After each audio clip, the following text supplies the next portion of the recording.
Olá, alunos, a paz do Senhor a todos. Estamos de volta para mais uma aula de escatologia. Espero que esteja tudo bem com vocês, estejam aí em casa ou trabalhando, amparados pela mão potente do Senhor. Vamos estudar agora o capítulo 8 do nosso livro Estudo sobre Escatologia. O tema desse capítulo é a volta de Jesus em glória. Nas últimas aulas, falamos sobre o arrebatamento da igreja, que marcará o início da última semana de anos, descrita em Apocalipse 9:27. Falamos como se dará esse arrebatamento, o tribunal das obras, que ocorrerá nas nuvens, segundo 1 Tessalonicenses capítulo 4, 16 e 17, também 1 Tessalonicenses capítulo 2. Falamos também sobre as bodas do Cordeiro, um período de 7 anos em que a igreja estará no céu com Cristo. E enquanto isso, aqui na terra, haverá a grande tribulação, dividida em 2 períodos. O período em que o anticristo trará paz à terra, mas ao mesmo tempo também perseguição religiosa. E o segundo período que marca o início da ira de Deus, dos castigos sobre toda a terra. Quero lembrar vocês que a grande tribulação tem por objetivo específico os judeus. Porém, toda a terra sentirá os efeitos desses castigos da ira de Deus. Outra coisa que é importante nós falarmos também nessa aula de escatologia é que haverá muita salvação durante a tribulação, pois 144.000 ou 12.000 judeus de cada tribo, Deus conhece quem são, eles pregarão o evangelho durante a tribulação e se cumprirá aquela palavra do Senhor Jesus que diz: e esse evangelho do reino será pregado em todas as partes e então virá o fim. Aí se encaixa essa palavra de Jesus em Mateus capítulo 24. Portanto, haverá muita salvação durante a tribulação. Ao texto de Apocalipse, que diz que havia uma grande multidão diante do trono, e o anjo pergunta a João: quem são esses? E João diz: tu sabes. Ele responde dizendo: estes são os que vieram de grande tribulação, por isso estão diante do trono. Então, esses são aqueles que após a vinda do Senhor, eles ressuscitarão na vinda do Senhor em glória. Na segunda vinda eles ressuscitarão e o Senhor os chamará para a direita e deixará os bodes de lado, que são aqueles que rejeitaram a Jesus durante a tribulação. Os que ressuscitaram durante a tribulação, os que morreram durante a tribulação e ressuscitam no final, junto com os que ficarem vivos e não aceitarem o sinal da besta, serão separados daqueles que receberem o sinal da besta no fim da grande tribulação. Muito bem, então o fim da grande tribulação será marcado com a volta de Jesus em glória, quando os exércitos do anticristo estiverem preparados para invadir Israel.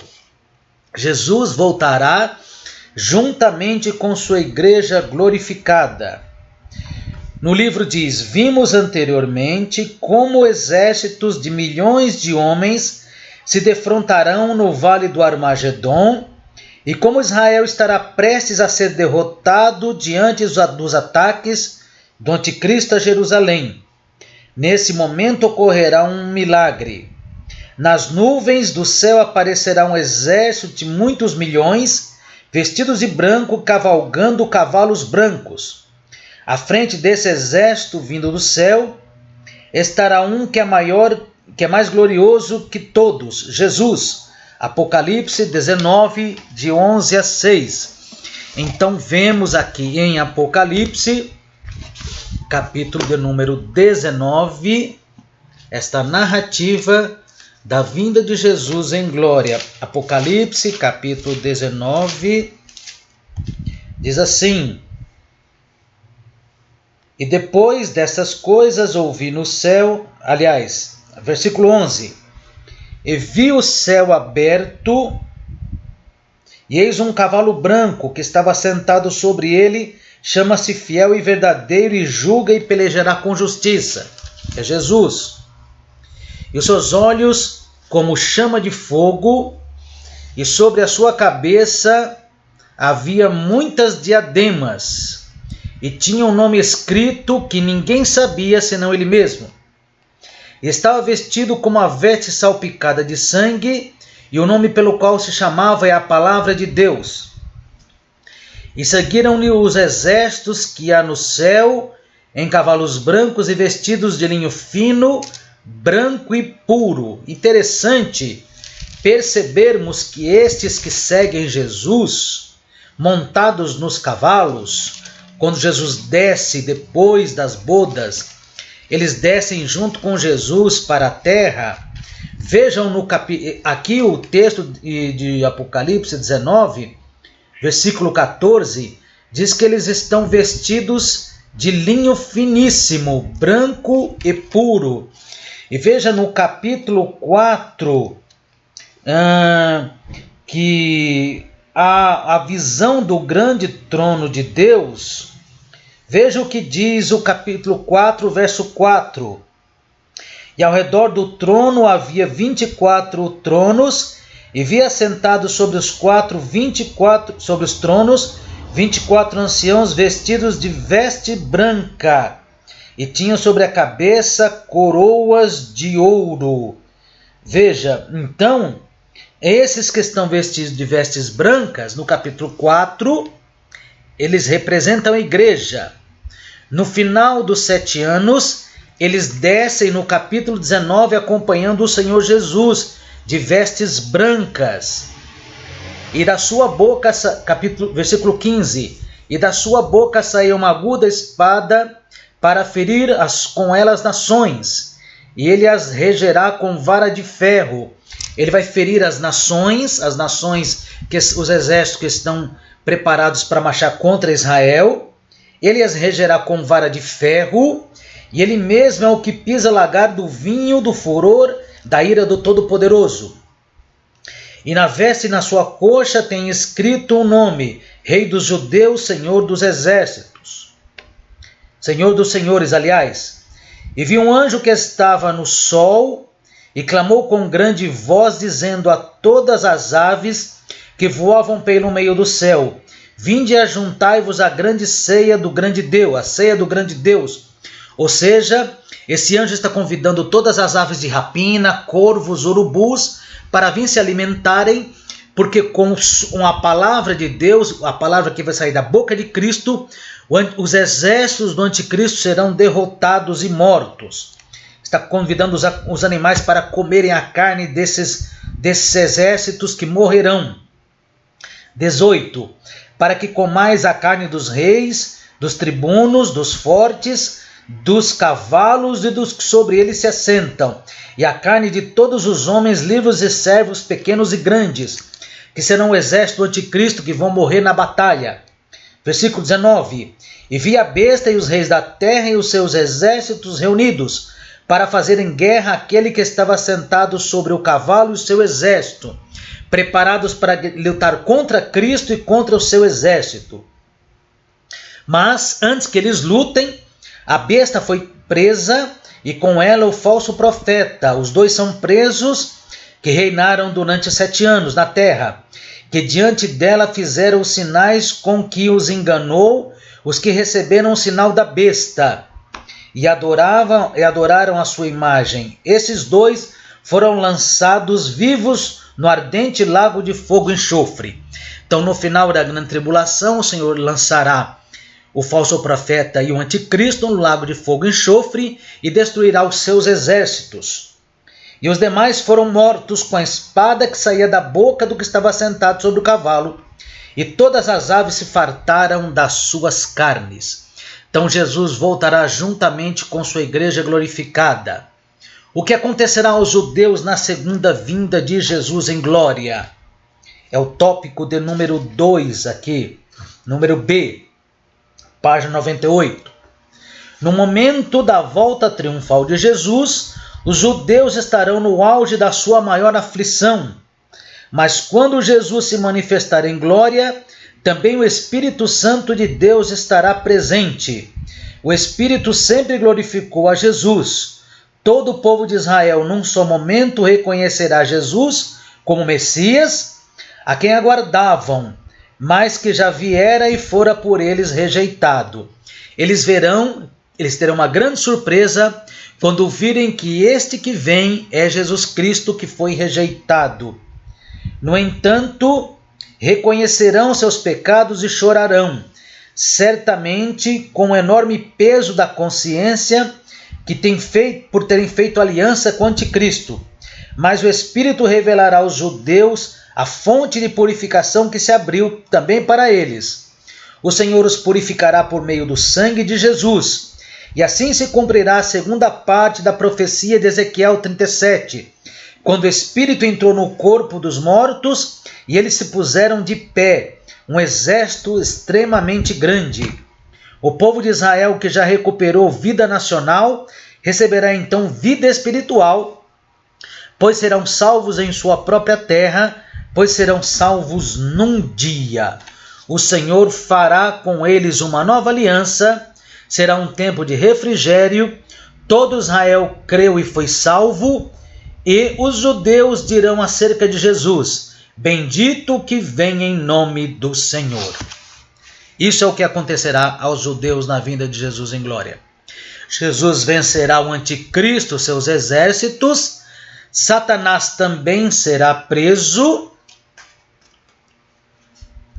Página 100. Tópico número 2. Satanás, o dragão, também será preso. Será um anjo que cumprirá a ordem divina de prisão.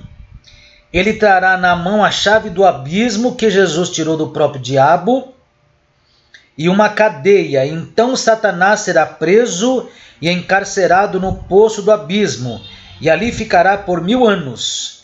Que grande vitória! O povo de Deus estará presente neste grande dia, cumprindo-se a profecia de Romanos 16 e 20. Romanos 16 e 20, a palavra do Senhor diz para nós, o apóstolo Paulo escrevendo esta passagem, Romanos 16, capítulo 16, verso 20, a palavra do Senhor diz assim: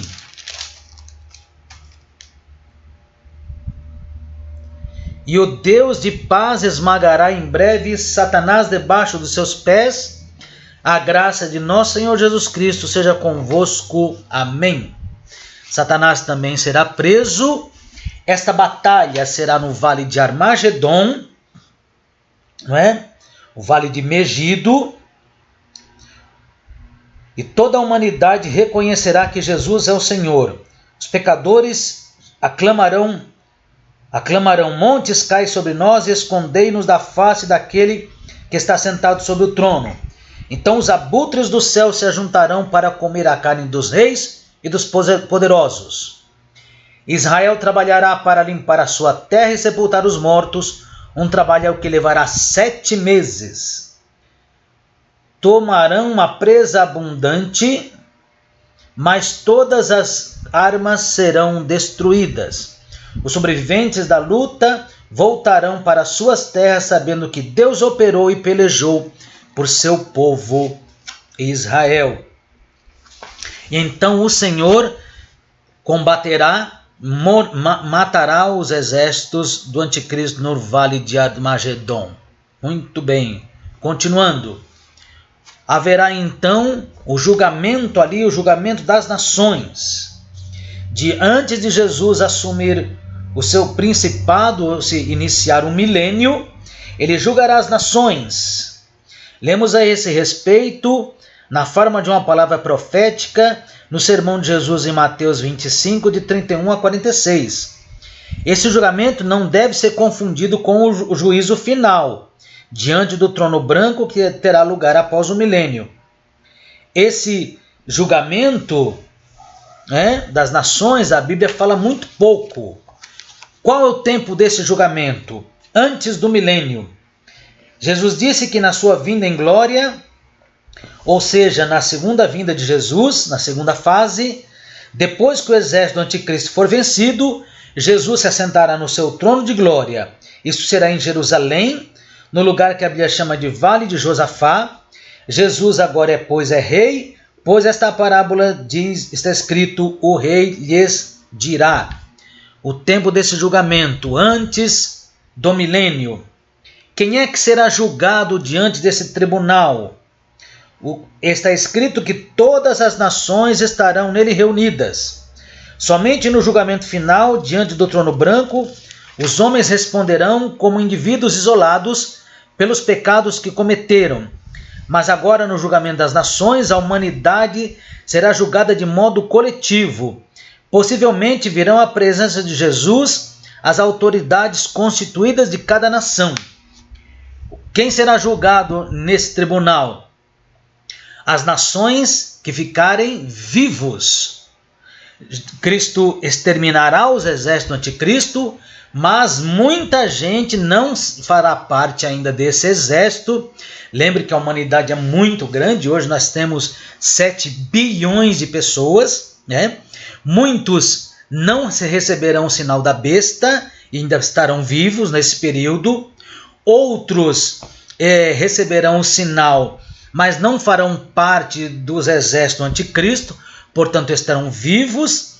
Então esses serão julgados diante desse tribunal. Os que serão julgados nesse tribunal? Agora, os fatos que serão julgados nesse tribunal. Os fatos que serão julgados no julgamento final, diante do trono branco, serão julgados os pecados que se acharem escritos nos livros. Porém, no julgamento das nações, não se tratará de pecados individuais, mas do modo de tratar os menores irmãos de Jesus, ou seja, os judeus. Mas de modo isso se refere certamente aos judeus que são os irmãos de Jesus segundo a carne. Vimos em estudos anteriores como os judeus sofreram horrivelmente enquanto espalhados por toda a terra, foram perseguidos, maltratados e assassinados. A Bíblia diz que Deus sabe quem tratou mal o seu povo. Deus sabe que a resistência aos judeus foi, na verdade, oposição a ele próprio. Quando Abraão representava a nação israelita, Deus prometeu abençoar os que o abençoassem e amaldiçoar os que os amaldiçoassem. Isso Deus nunca esqueceu, e essa promessa será levada à presença de Jesus no tribunal que julgará as nações. Portanto, no fim da tribulação, primeiro teremos a ressurreição daqueles que morreram durante a tribulação e recusaram-se a ter o sinal da besta nas mãos e na testa. Esses ressuscitarão e entrarão com Cristo no milênio. Também os que aceitarem o evangelho durante a tribulação e continuarem vivos. Serão julgados aqueles que sobreviverem à batalha de Armagedon, quando Cristo exterminou os exércitos do anticristo. Então Cristo julgará os que ficarem vivos, os que aceitaram o evangelho, os que rejeitaram, mas não fizeram parte dos exércitos do anticristo. Esses serão os grupos que serão julgados e os fatos que serão julgados. Que fatos? Como a humanidade reagiu diante de Israel e a sua perseguição, não somente durante a batalha do Armagedon, mas durante toda a existência. E então haverá sentenças de condenação ou de absolvição. Veja, a Bíblia não revela com detalhes a sentença que essa corte de justiça dará. Parece que decretará bênção ou maldição sobre as nações.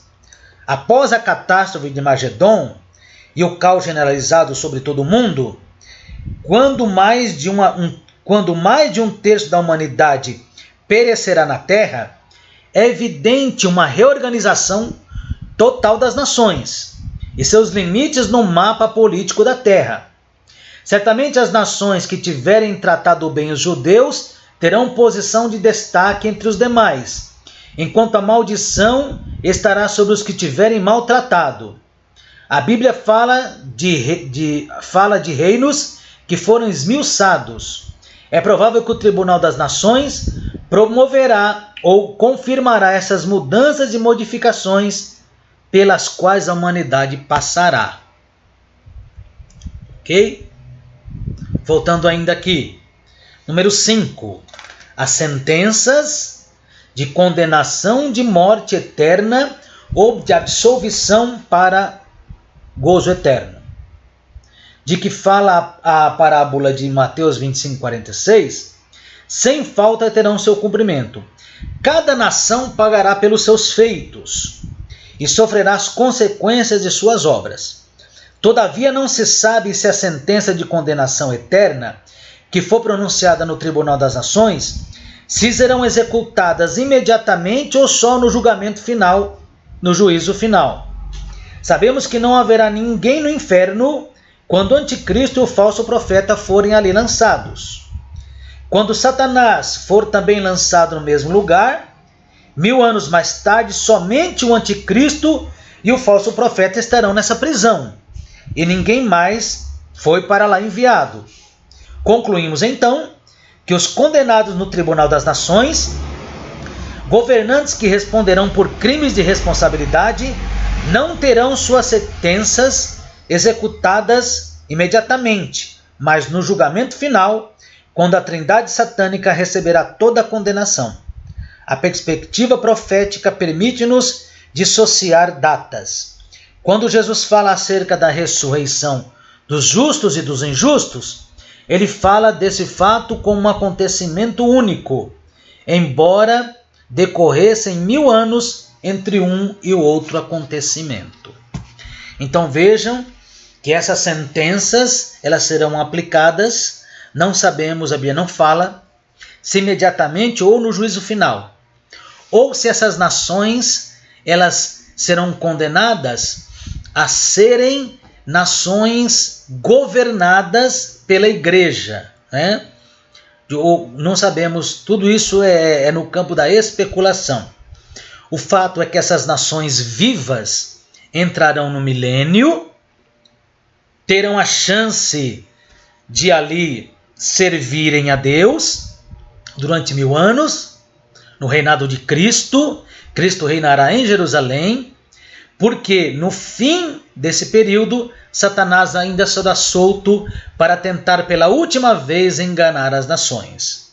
Nós vamos falar mais sobre isso no estudo do milênio, que é o nosso próximo estudo. Muito bem.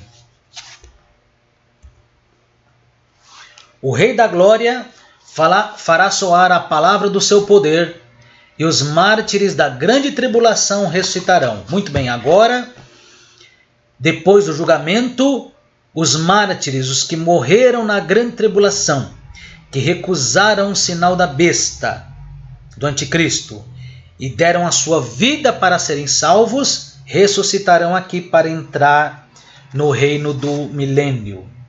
Multidões de pessoas durante a grande tribulação negarão a adorar-se a besta, ou a imagem dela, bem como aceitar o seu sinal.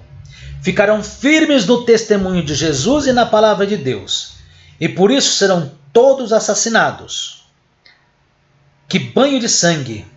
Nunca em todos os tempos correu tanto sangue por causa do amor a Jesus. Mas apesar de morrerem, serão vencedores. Venceram por não se curvarem à besta.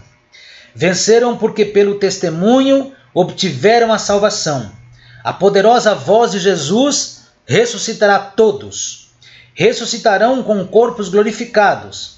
Que grande alegria para esse será ver Jesus contemplar a grande multidão de salvos que foram arrebatados sobre as nuvens da vinda de Cristo.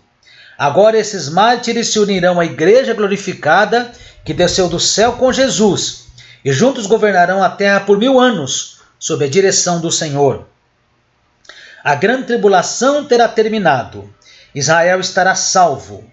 Todos se esforçarão para apagar os rastros e as ruínas da grande catástrofe mundial. As nações sofrerão as amargas consequências do regime do anticristo. Mas nesse tempo, mais de 1/3 da humanidade terá perecido. Jesus e sua igreja governarão o mundo e reconstruirão as nações. O milênio está às portas. Veja que, então, no reino do milênio, Isaías diz que o leão comerá palha, que toda a humanidade verá o governo de Cristo, a terra será restaurada, os rios não serão mais poluídos, não haverá mais poluição nem guerras, os animais andarão juntos, não haverá inimigos, todos os problemas serão resolvidos, porque Cristo vai reinar com o seu poder, e é o reinado de Cristo, é o governo de Cristo, é um governo de justiça, paz, prosperidade e tranquilidade durante 1000 anos. Muitas pessoas nascerão durante o milênio e verão o reinado de Cristo. E a última parte do nosso estudo é uma comparação entre as duas fases da primeira vinda de Cristo. Está aí no livro de vocês, na página de número 105, a comparação, a vinda de Jesus nas nuvens e a vinda de Jesus em glória. O tempo da sua vinda e o modo da sua vinda. A página 105 e 106 trazem uma comparação entre essas duas vindas, e eu gostaria que vocês lessem o livro, lessem as referências, estudassem a palavra de Deus. Qualquer dúvida eu estou à disposição no grupo da FAESP, dos alunos, para responder as perguntas.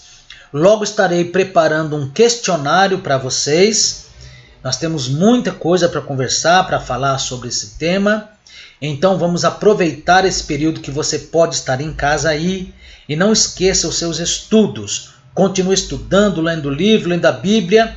E eu estou aqui para, na medida do possível, responder as questões. Amém? Que Deus abençoe a cada um de vocês. Antes de encerrarmos essa aula, eu quero orar por sua vida. Senhor, nosso Deus e nosso Pai, muito obrigado, Senhor, por mais uma aula que podemos gravar nesses minutos. Senhor, abençoa aqueles que forem alcançados por essas palavras, por esse estudo, por esse ensino. Guarda-o, Senhor Deus, desse tempo difícil que estamos vivendo.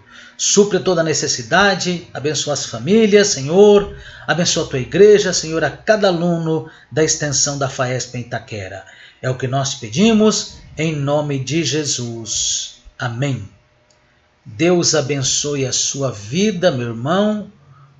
Em breve estaremos então gravando um novo vídeo sobre escatologia. Deus te abençoe em nome de Jesus.